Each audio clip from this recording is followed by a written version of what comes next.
Hello, I'm Janine Eden, the Director of the Plimpton-Carver Regional Triad and the Resident Service Coordinator for Hall Keene Management, where I oversee 3 senior housing communities, one located in Plimpton, Marshfield, and of course, Carver. I would like to welcome you to our new program, Senior Safety. Since everyone is practicing social distancing and staying home to help keep themselves safe, the need to develop a program to bring valuable information and resources out to our community arose.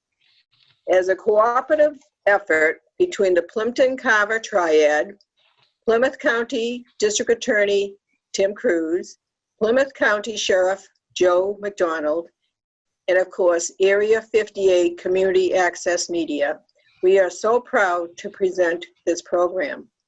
The Senior Safety Program has been designed to be educational, informative, and lighthearted. It will cover a wide array of topics, which will include public safety, supportive services, and community interests. The topics we chose to explore for this episode are contact tracing scams and other recent scams that have surfaced in our area during COVID-19. Our guests for this segment are Plymouth County District Attorney Tim Cruz, and of course, Mary Vaca, a resident of Carver and a member of our triad. Now I would like to welcome District Attorney Cruz. Welcome. Hi, Janine. How are you today? Hello. Thanks for having me here today. Hi, Mary. How you doing? Good. It's good to see you. It's great to be part of this program that we're doing, throughout the county right now. For those of you that don't know who I am, my name is Tim Cruz. I'm the Plymouth County DA, and I think we can certainly all agree that we are in unprecedented and trying times right now.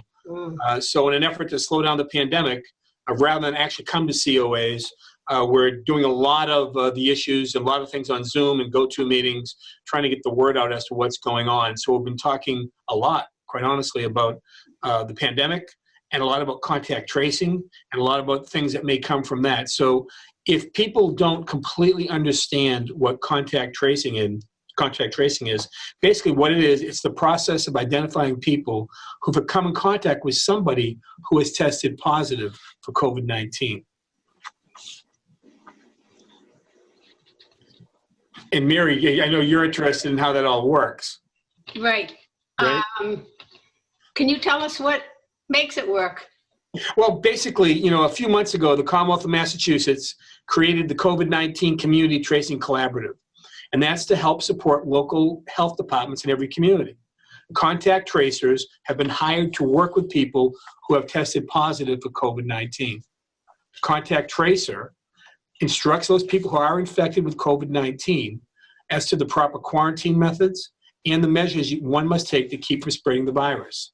The contact tracer will keep in touch with the infected individual and will also be monitoring their symptoms every day.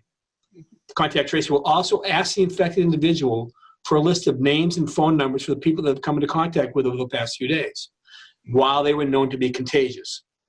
The persons on that list who are provided by an infected individual will get either a text message or a call from either the local health department or the mass COVID team to let them know that potentially they've been exposed. Okay. So, Tim, I try never to give out my personal information. Is it okay to give my personal information to the contact tracer? Yeah, Gina, obviously that's something we talk about at our senior luncheons every year. We talk about keeping close to our vest all of our personal information. And it's really important that we do that. And because of the fact that we've seen some scams that are related to COVID-19, that's still something that we need to be mindful of. But it's my understanding, though, that the contact tracer who calls you is not going to ask for any identifiable personal information, such as your date of birth or your social security number.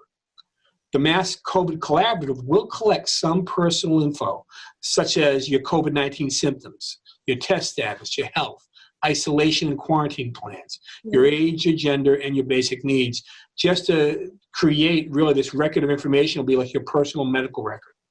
And due to HIPAA laws, your name and information can't be released to the public, and all the personal information collected by the Mass COVID Collaborative is protected in accordance with the Commonwealth of Massachusetts Fair Information Practices Act. Oh, thank you. Also, you mentioned that you've seen a few contact tracing scams surface lately. Can you talk about them? Yeah, sure. I mean, since the beginning of the coronavirus outbreak, law enforcement officials across our county, across the Commonwealth, really across the world, have seen a significant increase in scams and cyber scams, all related to misinformation and fear associated with the COVID-19 epidemic. Every time there's a tragedy, every time there's something terrible, there are people out there who are trying to take advantage of unsuspecting people, trying to steal their vital personal information and their financial information. So even though we're all working hard every day to stay healthy, we also have to practice, grow that same vigilance to make sure that every time we pick up our phone, every time we go answering texts, that we're sure that what we're doing with our info. There's basically two different contact tracing schemes. One's over the phone, and the other's through a text message. The contact tracing scheme over the phone kind of works like this, because they're all a little bit different. The scammer's going to call you and say something to the effect of, "Good morning. According to our system, you are likely to have been in close proximity to somebody who has tested positive for COVID-19. This means that you now need to self-isolate for 14 days and take a COVID-19 test." Now, obviously, if somebody called you up and said that to you, your first question is and they tell you that somebody is tested positive, you're going to ask, well, who is it? And they're going to tell you at that point that due to HIPAA laws, the federal medical information protection laws, they're not allowed to share that information with you, and that's confidential. Then they're going to keep talking to you, and they're going to say, listen, because of the fact that you were in the vicinity of somebody that's contagious, you need to be tested within the next 72 hours. And they're going to need your mailing address because they're going to send you a kit.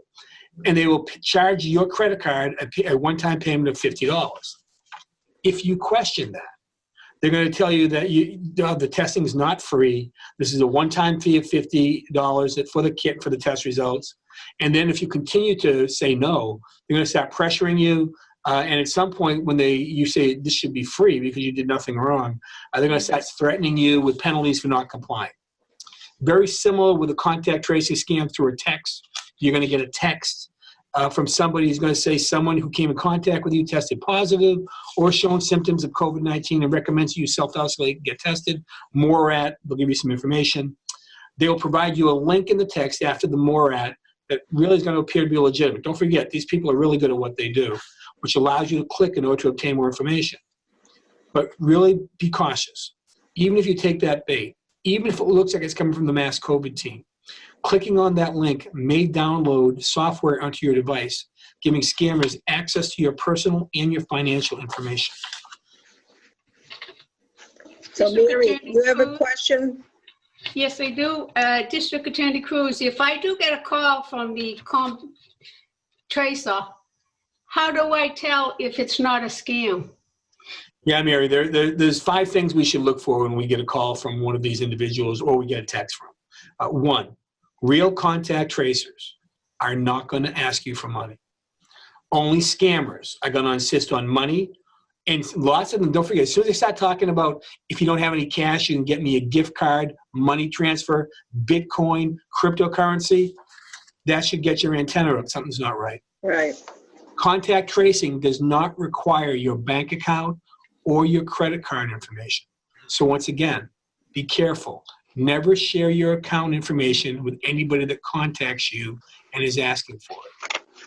Legitimate contact tracers also are never going to ask you for your Social Security number.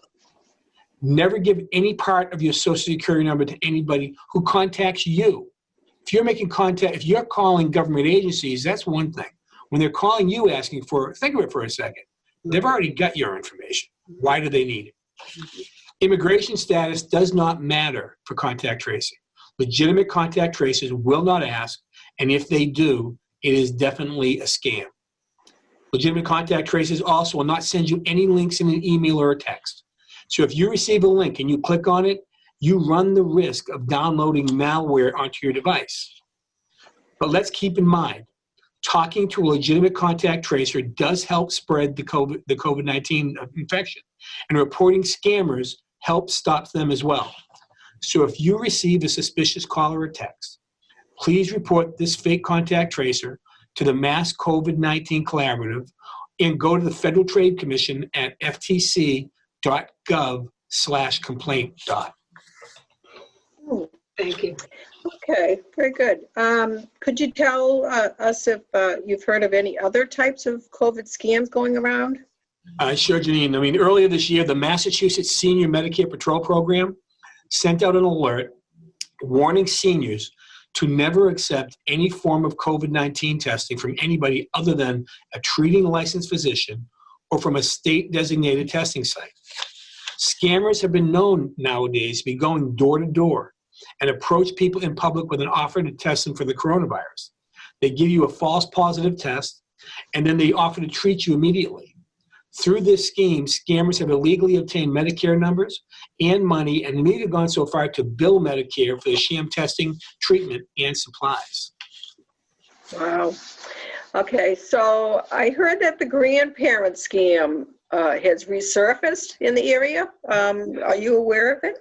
Oh, yeah. I mean, unfortunately, it never really goes away. It always is unusual. It always has different tweaks to it. Wow. But basically, for those of you that don't know what the Grandparent Scam is, usually it works something like this. Usually you'll get a phone call in the middle of the night. Now, we all know if somebody calls you in the middle of the night, it's not good news. So you're going to be startled, and you're going to pick up the phone, and you're going to say, you know, who is this? And you're going to hear something, whatever the story may be. Grandma, grandpa, you know, I just got arrested. I need your help. Don't tell my parents. They're going to kill me. You know, or they'll say they've been robbed, or they'll say they're in the hospital and they need money for medical bills, or they're stuck overseas. A whole variety of issues. The one that's related to the COVID that we've actually seen, unfortunately, work in our county was an individual proclaiming to be the grandson of a woman, said that he and his buddy were driving in New Hampshire. This is the beginning of COVID, probably April of this year. Driving in New Hampshire, and he got into a car accident, and somebody got hurt.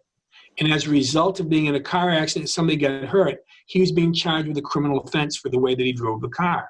But because of COVID, the court was not going to be open for another week. So therefore, he was going to be held in custody for a week in jail unless he came up with $8,000 cash. So obviously, you know, these conversations go back and forth, and the grandparent is going to be so startled by that phone ring in the middle of the night. Many times they'll say, Johnny, is that you? Susie, is that you? And now the scammer, because part of the progress is here, once they get the name of your grandchild, that's the next, that leads them to the next step. Wow. But Mary? wouldn't I recognize my own grandson's voice? You know, that's a great question, because we'd all like to believe that we're able to do that. But remember this. First of all, these scammers are really good at what they do. And if you did recognize that it wasn't your grandson, you could certainly hang out. They would go to the next person, because they're not just calling you. They're calling people en masse. So, but when they do call you in the middle of the night, they're catching you off guard. You know, they're startling you in the middle of the night. You know, they prey on the fact that you're feeling your nerves may be frayed. And then as soon as you blurt out Johnny or Susie, or whatever the name may be, they will then hand it off to somebody else, somebody that your grandchild has supposedly entrusted to help them, whether it be a doctor or be a lawyer who's going to help them get out of this problem. So now you're no longer talking to your quote-unquote grandchild. You're not talking to an individual who's trying to help him, whose voice you wouldn't recognize. And this attorney or this doctor, depending upon which scenario is going on, is going to be the person that talks to you about the amount of money you need to come up with. Like up in New Hampshire in that car accident case, the $8,000 number that they wanted in cash from this senior in order to make sure that their grandson wouldn't be held on bail during the pendency of the next court date, which was closed because of COVID. So, you know, they'll give you instructions. They'll tell you exactly what to do, what not to do. They will tell you to go to banks. They will tell you to go to, you know, supermarkets. And a lot of our banks and our supermarkets also, I think they've all been trained. They've trained the people that work there that if somebody comes in there, say you get $25 out every Friday for spending, and all of a sudden you went in there on a Monday and asked for $8,000 cash, they would ask you, are you okay? Is something going on? They do that. They're trained very well. In this instance, which happened in our county, that woman said, I'm fine. I just need to get the money for a one-time thing. So, you know, these conversations go back and forth. There are phone calls back and forth. They demand that you don't call anybody and talk to anybody else. And believe it or not, in that case that I'm talking about, they actually sent a courier to her house to pick up the money in cash, and picked up $8,000 cash at the end of this woman's driveway. And this guy's wearing a mask, of course, because it's COVID, right? Right. So it's very difficult to ID these people. So, you know, these are the things that continue to go on that we have to be aware of. Wow. Yeah. Thank you. Well, so what should I do if I receive one of these calls? If somebody calls you or texts you or a message or an email claiming to be a grandchild, claiming to be a friend, a family member, and they sound desperate for money, you should, A, resist the urge to act immediately, no matter how dire the story sounds. You need to verify the caller's identity.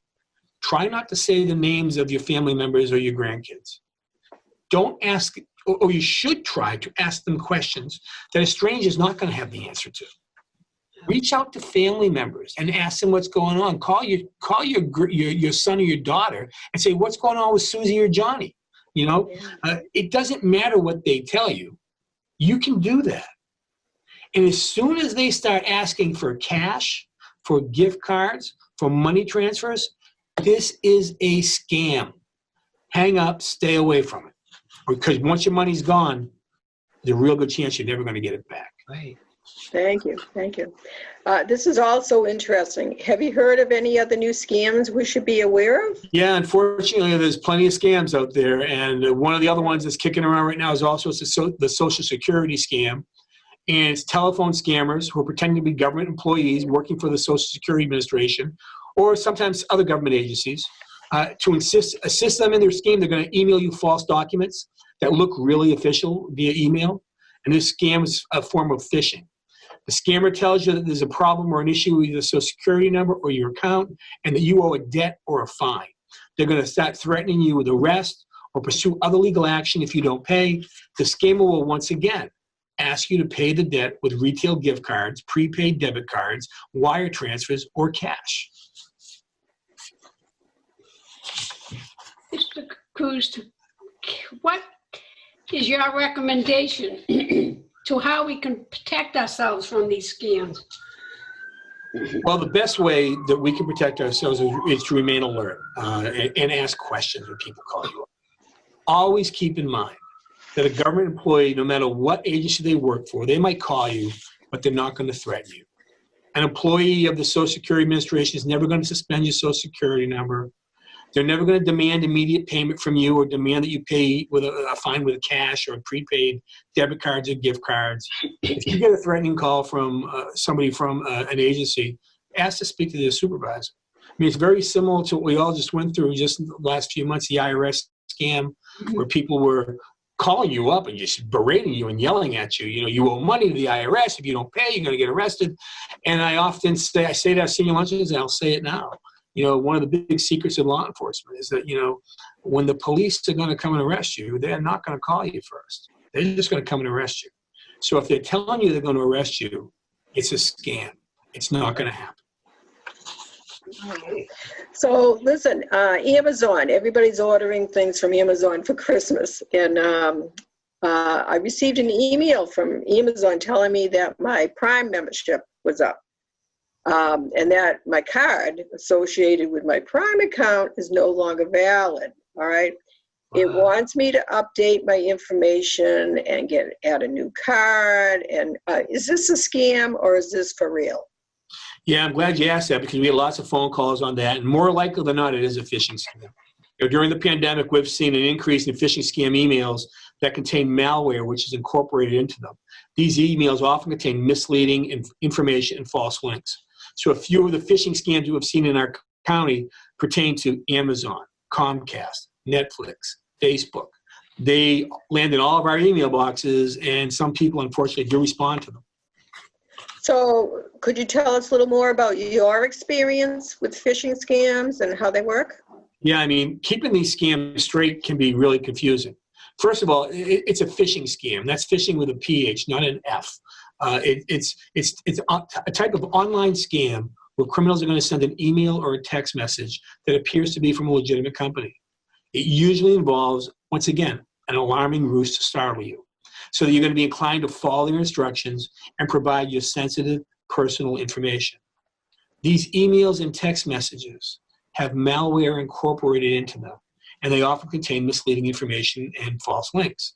So for example, in the Amazon email scam, a person is going to receive an email stating that their Amazon Prime subscription is about to expire, but there's something wrong with the credit card associated with that account. It needs to be either updated or a new card needs to be added to renew the subscription. Now this email is going to look legitimate. The Amazon logo is going to be there. The from box at the top of the email states that it's from Amazon Prime. But when you click on the word Amazon Prime in the from box, a weird looking email address will display. This is a great way to determine whether or not this email is fraudulent and that it's a scam. So keep in mind that any link in this email is probably malware. It's designed, and malware is designed to steal your personal information that you enter into the form that they've supplied to you.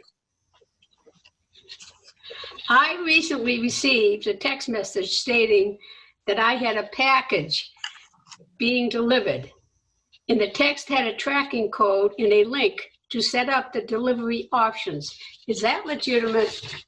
Yeah, Mary, this is also a phishing scam. And this type of scam can be very confusing because, as we all know, everybody's shopping online right now. People aren't going to stores, they're just doing it on the computer, on their phone, or whatever. But this type of text message is most definitely a scam. A legitimate company will inform you of your shipping and delivery options at the time that you place your order on the site. They might text you to alert you that your package is scheduled to be delivered or that it's been delivered, but they're not going to contact you in a text to set up the delivery. So we've received reports from people that have received texts from FedEx, UPS, the post office, Amazon, stating that their package is en route. The text looks legit and contains a tracking code, and a link is there that set up the delivery options. This scam, unfortunately, once again, because these guys are good at what they do, is very difficult to detect. And as you may have just and coincidentally ordered something online, you might assume that it's actually legitimate. However, if you click on a link for the tracking code or for a delivery setup, and it brings you to a form that asks for your personal and financial information, be alert and click out of it. This is malware.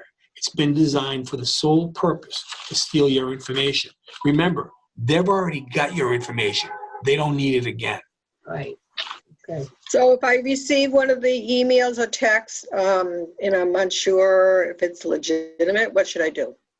If you're not sure whether the email or text is legitimate, then I encourage you to close out of the email or the text immediately, go online and pull up the business website that you made the purchase from, or that's reflected in the text message, and check its validity.